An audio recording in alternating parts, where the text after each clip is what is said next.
Revelation 3724. From the 24th of March 1946. Willpower, strength and might. I am the Lord of heaven and earth, and everything has to submit to my will.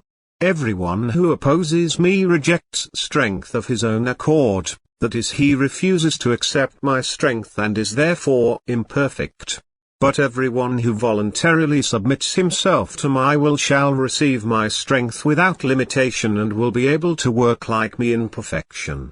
Hence the spiritual being's measure of strength depends on my will and its fulfillment, and the human being on earth will therefore be extremely mighty and strong and use his strength to accomplish exceptional feats if he completely adapts himself to my will, thus totally subordinates his will to mine. Then his every action will correspond to my eternal will, then his share on earth will neither be disorder nor lack of strength, but he will stand in the midst of my emanation of strength and will be able to work without limitation in every direction but only as far as it corresponds to my will. My strength is not at his disposal for dishonorable activity, as it will instantly leave the person who steps outside of my will. However, once the human being has entered into my eternal order, once he has adopted my will as his own, it will not be possible for him to relapse into an erroneous desire again, because once the strength flows through him it will release him from the power which opposes my will and tries to draw every soul to itself.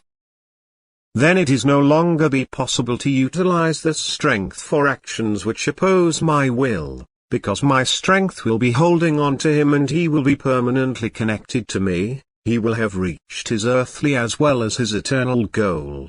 Heaven and earth are subject to my will, and nothing can change against my will. But for the duration of his life on earth I shall allow the human will complete freedom, I shall not force it to subordinate itself to me. But once it has entered into my eternal order then will have happened entirely voluntarily, uninfluenced and without any compulsion.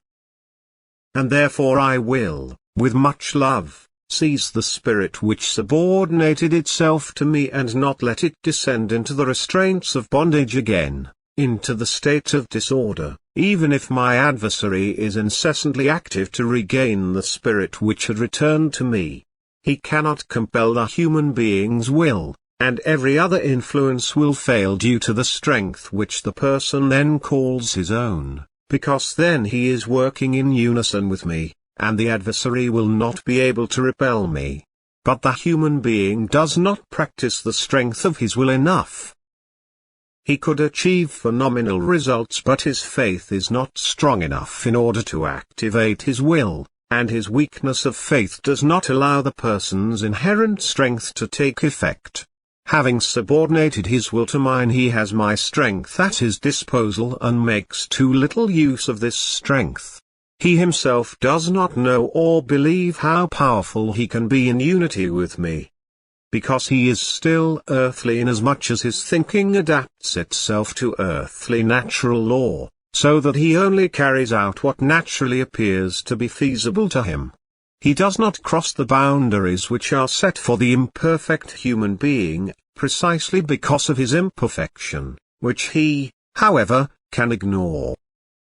Due to his will's subordination, due to my influx of strength, he has placed himself into a state of perfection which allows him to work outside the framework of natural law but which nevertheless remains natural because it is the result of a certain maturity of soul which the human being can already achieve on earth. As a result of his inadequate belief he is setting his own limitations, which God has not set for him.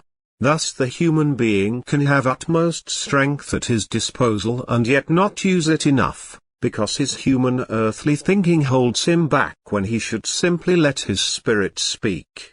Because it will instruct him and try to fortify the profound faith in him, on account of which he then can achieve whatever he wants by using my strength. Then he will also work for the benefit of his fellow human beings, only then will the strength of faith reveal itself. because people will then also acknowledge the source of strength, which the believer draws from, and they themselves will desire to drink from it too. Amen.